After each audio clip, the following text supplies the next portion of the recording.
समीप चलते हैं किनारे पर बत्सराम पतित पावनी आदि गंगा है, इनको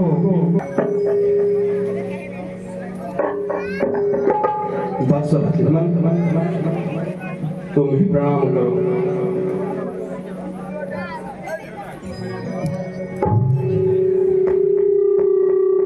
लो बत्सराम, इस पुष्प से गंगा माँ का पूजन करो।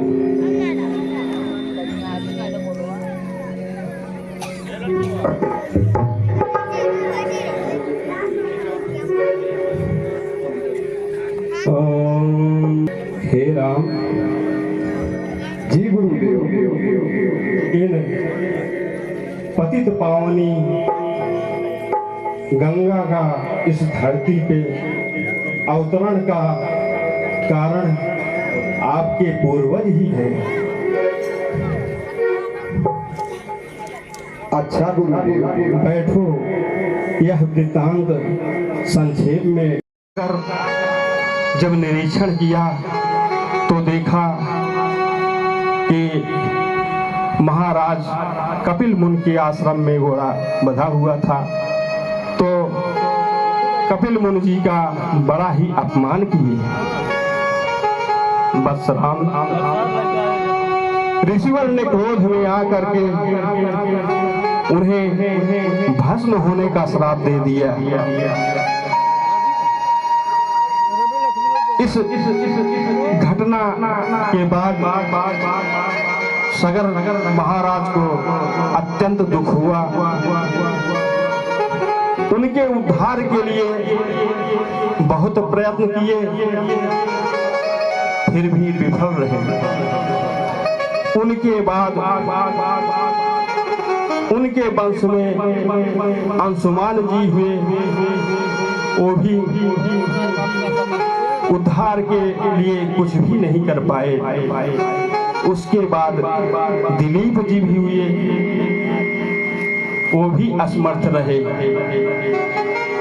तब तीसरी पीढ़ी में और सुनसान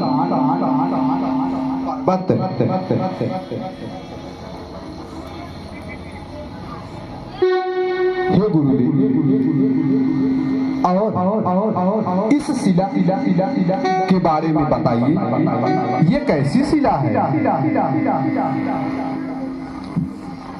हे पुत्र, यहाँ की यह दशा गौतम ऋषि के कारण ही हुई है। और यह पथरी जो उनकी पत्नी है, उन्हीं के श्राप से श्रापित हैं। यह सारा हेतु का कारण वो इंद्र ही है। अरे पहले थी गौतम नारी, पर अब तो शिला साप की है। पर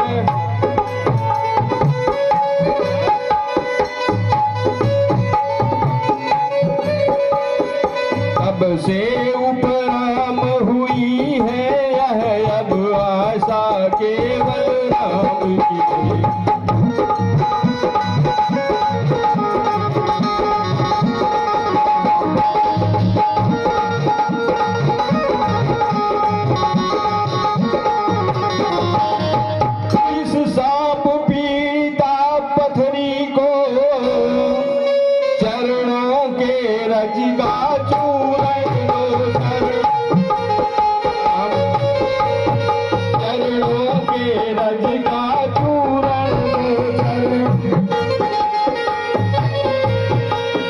पतिता है पावन पद दो, जीवन दो सब जीवन दो।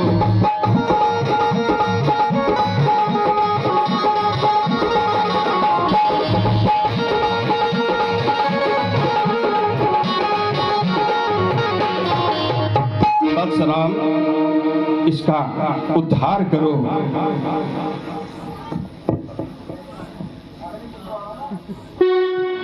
जैसी आपकी आज्ञा गुरुदेव, यदि आपकी यही इच्छा है तो अभी करता हूं।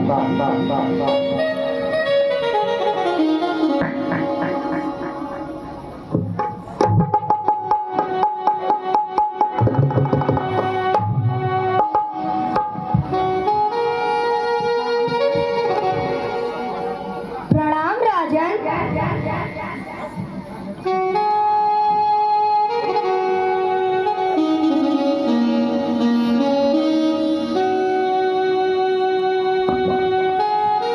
हे माता, अब आज से आप श्राप मुक्त हुई हैं।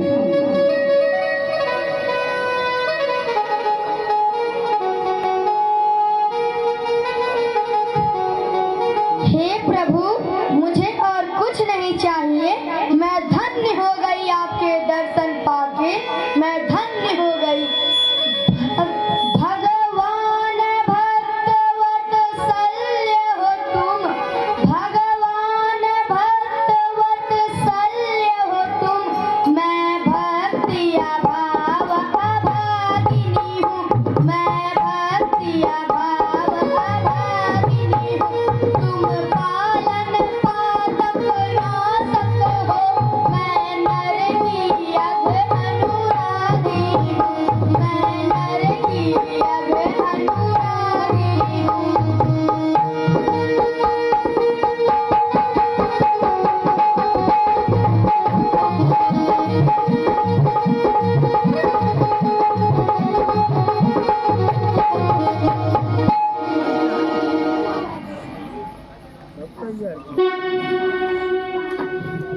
भांडे